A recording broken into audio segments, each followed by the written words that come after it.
অত্যন্ত যৌবনের এবং শুরু থেকেই আমি যুবদলে সময় দিয়েছি এবং অত্যন্ত ভালো সময় দিয়েছি। এই যুবদলকে সুসংগঠিত করার লক্ষ্যে আমার আপ্রাণ চেষ্টা ছিল।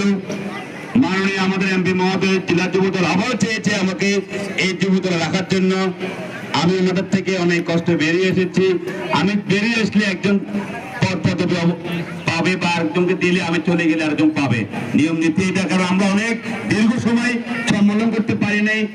আমি সম্মেলন করতে পারি নাই বিদায় আমি বিরোধী আন্দোলন সংগ্রামের বিভিন্ন কারণে এই জন্য আমি অনেক বছর যুবদলের অবস্থান করতে হয়েছে। আমি মনে করি বিএনপির শক্তিশালী সংগঠন এই যুবদল হলো বাংলাদেশ জাতীয়তাবাদী বিএনপির মূল চালিকা শক্তি।